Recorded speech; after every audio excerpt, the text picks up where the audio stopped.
네, 그 새정치민주연합 이완구 국무총리 후보자 인사청문위원들입니다.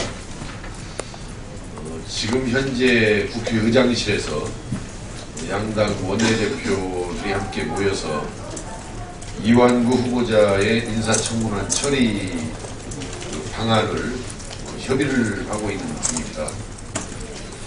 그런데 이 와중에 새누리당 인사청문 특위위원들이 일방적으로 회의를 열어서 청문 경과보고서를 단독으로 강행 처리를 해버렸습니다. 이것은 대단히 큰 폭거가 아닐 수 없습니다.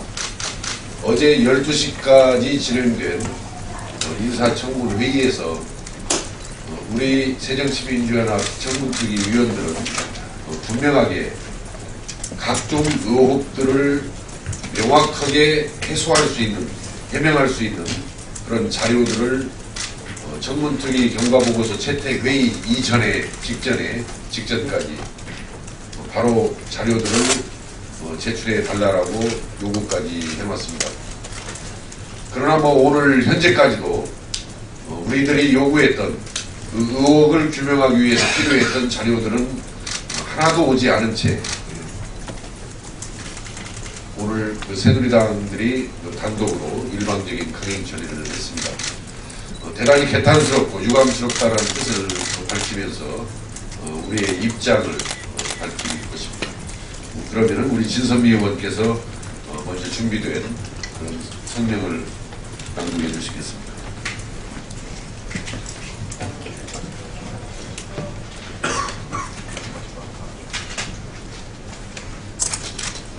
새누리당의 부적격 후보 이완구 인사청문 경과 보고서에 날치기 단독 처리를 비판한다. 우리는 지난 10일과 11일 이틀에 걸쳐 이완구 총리 후보자에 대한 인사청문을 실시하였다. 그 결과 국민들과 언론도 보았듯이 이완구 후보의 경우 지금까지 국회에서 인사청문을 거친 후보자들의 모든 의혹을 직대성하여 종합적으로 가지고 있음을 확인하였다. 병역 면회피를 위한 지속적인 노력, 재산 형성 과정의 소명 부족, 부동산 투기 의혹, 표절로 받은 박사학위 논문, 황제 특강 및 껍데기 교수 경력 등 재반 의혹들에 대하여 명확히 소명할 수 있는 자료를 지금까지도 제출하고 있지 않다. 당초 예정되었던 2일간의 청문회는 끝났을지 모르나 이완구 후보자에 대한 국민들의 의혹은 해소되지 않았으며 오히려 증폭되어 가고 있다. 이 후보자는 공개된 녹취록과 관련하여 대호각성한다며 사과하였으나 사과의 진정성은 느껴지지 않았으며 후보자의 언론과는 국정을 맡기기에는 심대한 결함을 가지고 있음이 재차 확인되었다. 새누리당이 일방적으로 의혹투성이인 총리 후보자에 대한 경과보고서를 채택한 것을 규탄하며 국회의장이 현명한 판단을 할 것을 다시 한번 촉구한다. 이완구 후보자는 자진 사퇴함으로써 국민들에게 사과와 용서를 구할 것을 거듭 촉구한다. 국무총리 인사청문 특위 새정치민주연합 위원 1번.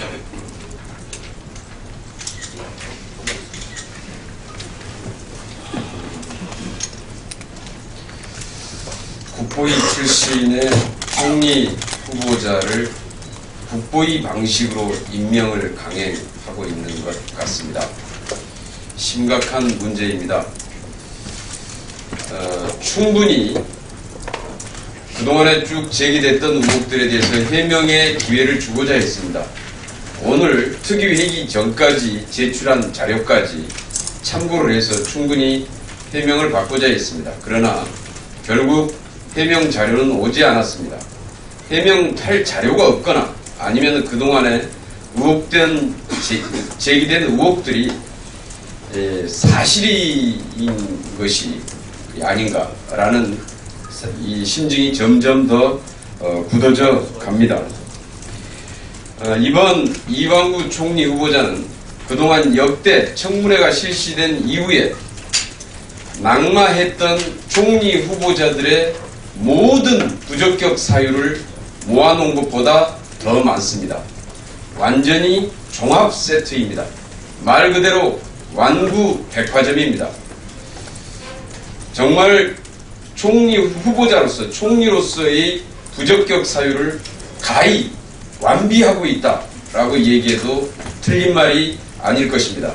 다시 한번 일방적인 그리고 국보위 방식의 총리 임명 강행을 즉시 중단하고 정상적인 지금 여야가 국회의장과 함께 논의하고 있는 의사 일정에 합의해 주시기를 촉구합니다. 이상입니다.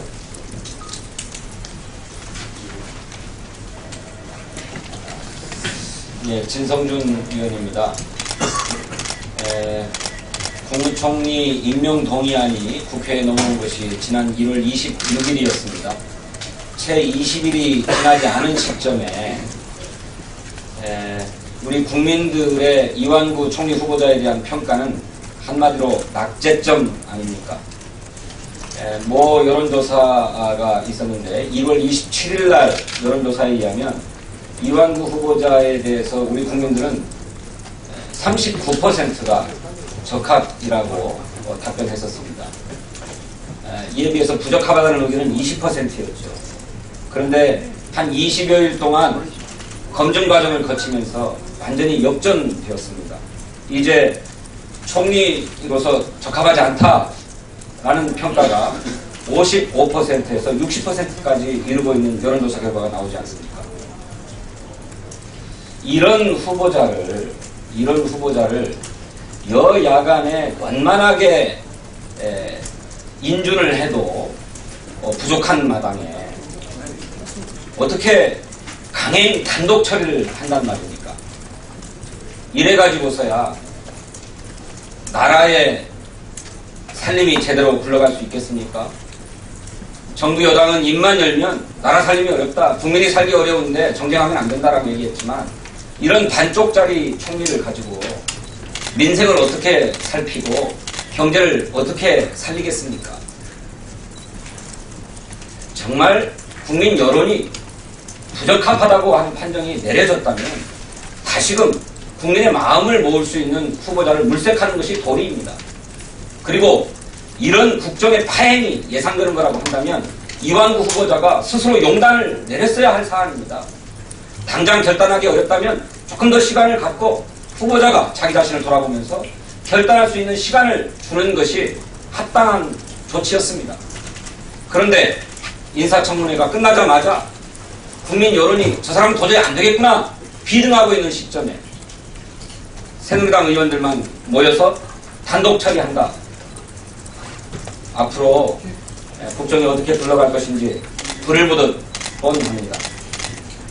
이 모든 책임은 박근혜 대통령에게 있고 현 정부와 집권 여당에 있음을 분명하게 밝혀둡니다.